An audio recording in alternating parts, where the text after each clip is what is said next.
Magandang umaga po mga kabakal. So, gagawa po ako ngayon ng stove stand. So, ito naman ngayon ang tuturo ko sa inyo. Ay papakita yung mga materialis. So, isa lang klaseng tubular gagamitin natin. 1 by 1 by 1.5 lang. So, ito may mga pinutol na ako. So, ibibigay ko sa inyo yung mga sukat. So, ito yung apat na poste, yung paa ng stove stand natin. Yung taas nito, 3 feet ito. Mga kabakal, 3 feet. So, nasa inyo na po yan kung gaano kataas yung stove stand ninyo. Ito sa akin, ganito lang. Kasi yung stove, yung haba ng stove, 100 mm. So, dito tayo lalagay ng ano dito, tubular. So, papantay lang siya dito. So, tapos may ano pa yan, may patungan pa ng mga kaldero. So, ganyan. So, tama-tama lang. Kung tataasan kasi natin, pag may malaking kaldero na, mataas na siya. So ito lang ano ko, sukat 3 feet. So sa inyo, depende na po sa inyo yan. So ito, 3 feet, apat na piraso. Ito. Tapos yung dulo, naka 45 degree na. Yan. Itong apat, mga kabakal, naka 45 degree. So, kasunod mga kabakal, ito, apat na 760 mm. Ito po yung lapad niya. So, yung style ko dito sa stove stand mga kabakal, yung tiles niya ipapatong ko lang. Hindi ko yan ano sa loob, papatong ko. So, itong photo na to, 760, may bawas na ito na 50. Kasi itong dalawa, 50. Sukat nito, 50 mm plus 60, 760, giging 810 mm. So, yung tiles natin na gagamitin, 40 by 40. So, pag dikit natin 40 by 40, so magiging 40 by 80 cm. So, kaya ginawa ko tong ano, yung gilid, ang lapad niya, ginawa kong 810. May sobra siya na tag 5 mm kada gilid. So, apat na 760 mm mga kabakal. Saka ito, 15 pieces na 360 mm. So, yan. Ito ang kailangan nyo muna. So, mayroon pa tayong kailangang ibang sukat pero sa actual ko na sinusukat para ma-sure natin. So, 15 pieces na 360 mm. Itong dalawa, mga kabakal, 725 mm. Ito yung haba mula sa ano dito, sa flooring niya sa may tiles din dito, sa kapatungan ng gasol. Yan, hanggang dito sa taas. 725 mm. So, dalawa, mga kabakal, dalawa. So, apat na 3 feet, apat na 760 mm, 15 pieces na 360 mm. So, mayroon pa itong ibang kailangan natin katingin mga kabakal pero sa actual na. So, ngayon mga kabakal, mag-umpisa na tayo mag-pit up. So, unahin natin mag-pit up mga kabakal. Itong ating mga poste, yung mga paa ng stove stand natin. So, tabi muna natin yung mga hindi mo na kailangan. So, ito. Ito, isa muna. Yan. Ito yung 3 feet natin. So, dito sa taas. So, kailangan din natin ng tiles pala mga kabakal. Apat na piraso na 40 by 40 cm na tiles. So, dito. Ito yung 45 na cutting, 45 degree. So, dito sukat tayo ng 100 mm.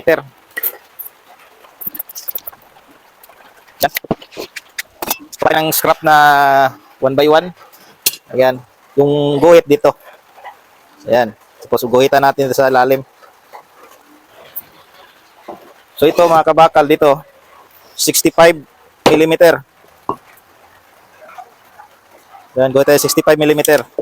Tapos guguhitan natin. Ayan. So yan yung guide natin.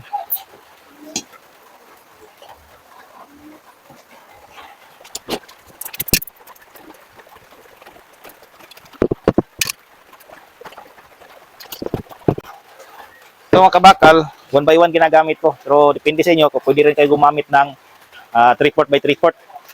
So ito ginamit ko kasi mas matibay to. Mas malaki. Hindi po tulad ng mga nabibili natin sa mga mall mas maliliit yun, mga half inch lang ang ano nun, laki. Saka nagagalaw, ito na, hindi na siya nagagalaw.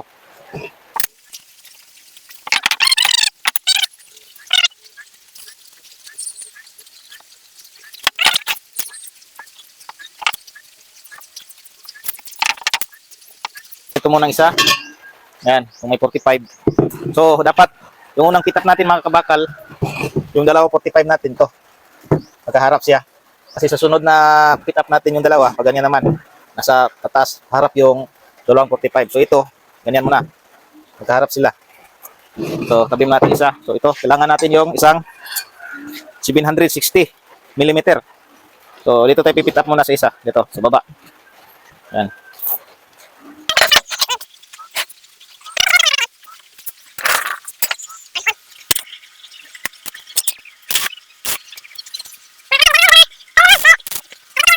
Patigyan ko lang kami doon pagilim. So, isang mga kapal. So, salikot ka natin.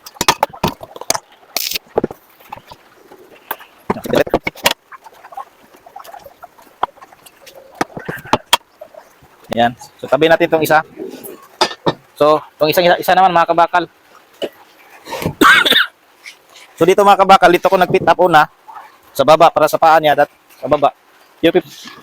So, dito yung naka 45. So, dito naman tayo mag-pit up. Ayan. Ayan. So, patakon din mga kabakal. Patakon muna. Tapos di natin magalaw.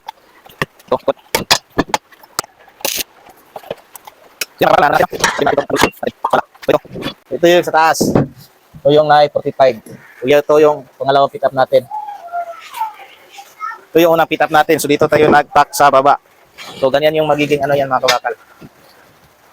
Ito yung una yung gagawin mga kabakal. Ang na-pick up itong frame. Yan.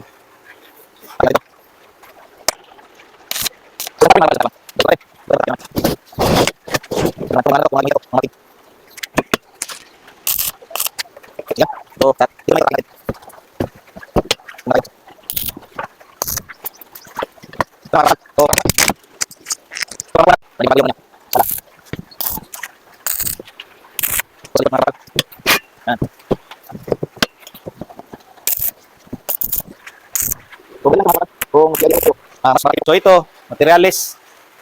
Kailangan nyo ng tatlong length na 1 by 1. Tatlong length, tsaka 4 na tiles. So, yung welding rod, cutting disc, tsaka pintura.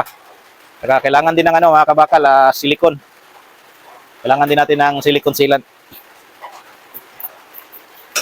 So, ito yung unang ano natin mga kabakal, na-fit up, no? Yan. Yan mga kabakal. So, una, tandaan nyo, yung unang fit up, yan, yung 45, yan, nakaharap. Kasi may lalagay tayo dito mga kabakal, papatong natin dito. Yan, kaya ginawa kong 45.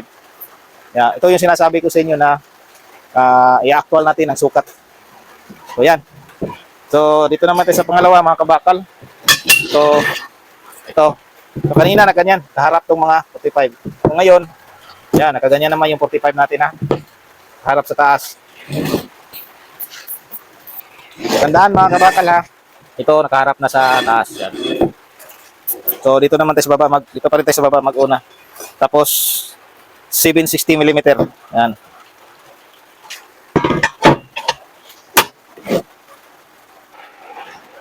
Tack pa rin, isa lang tack. So madali nating move, magalaw. So. Okay. Sabihin muna natin itong isa. Ito na naman isa. Ito na, sakit. Ito. Ito.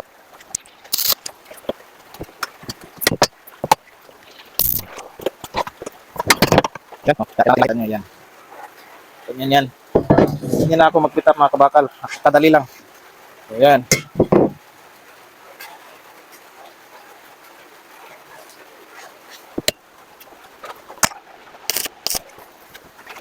Tapos,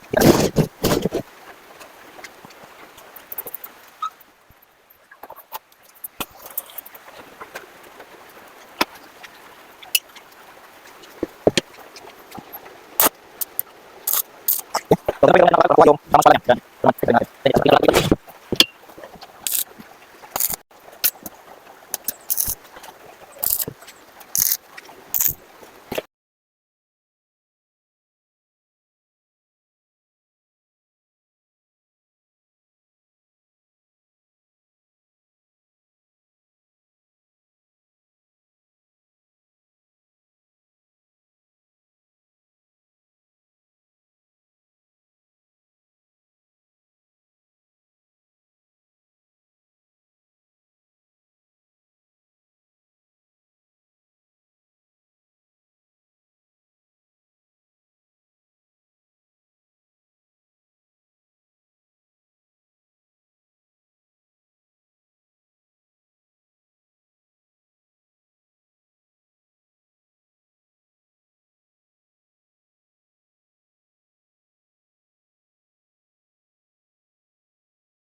So, ito na yung stubsan natin mga kabakal.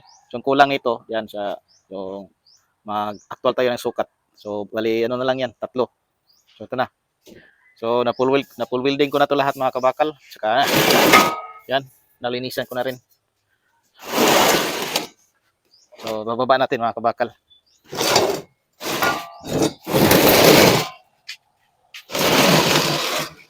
Yung forma mga kabakal. So, ito yung harap. Ito yung sa likod.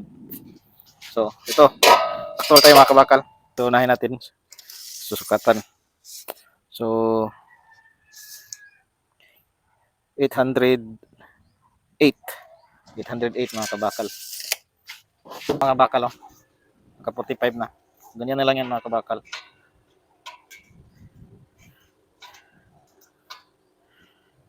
Tapos, tapak natin.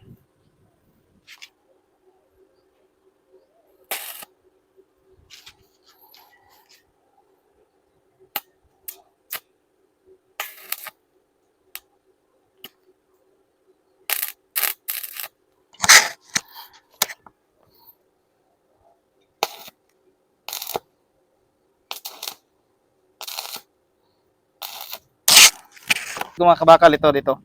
Sukatin natin to.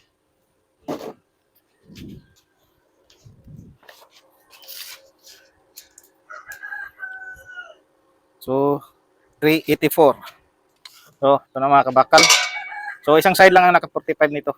Yan, isang side lang. Kasi ito dito, kabila, lalapat lang dito. Ganyan lang yan. Ganito lang.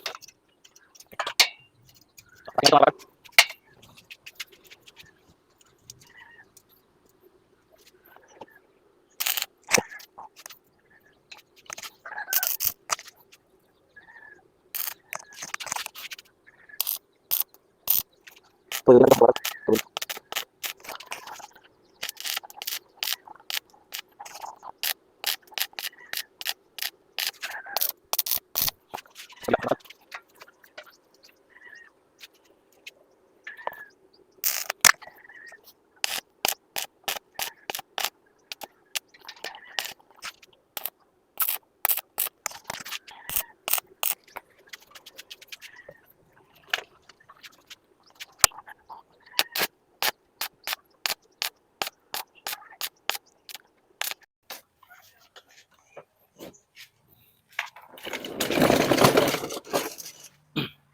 So, ito na mga kabakal. Ito na yung forma ng stubsan natin. So, lilinisan ko na lang to. Ito na lang ibabaw.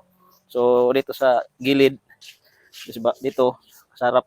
Tapos na yan, nalinisan ko na. So, ganyan lang mga kabakal.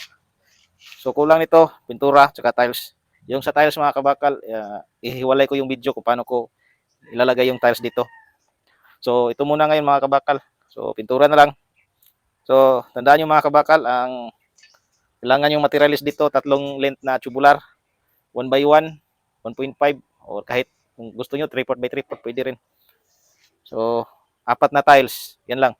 Yung mga welding rod, cutting disc, normal lang yan, kailangan talaga yan. Saka pintura. So, ganyan lang mga kabakal. Saka, meron din ako ilalagay na sa panang poste, yung rubber footing, para maganda siya.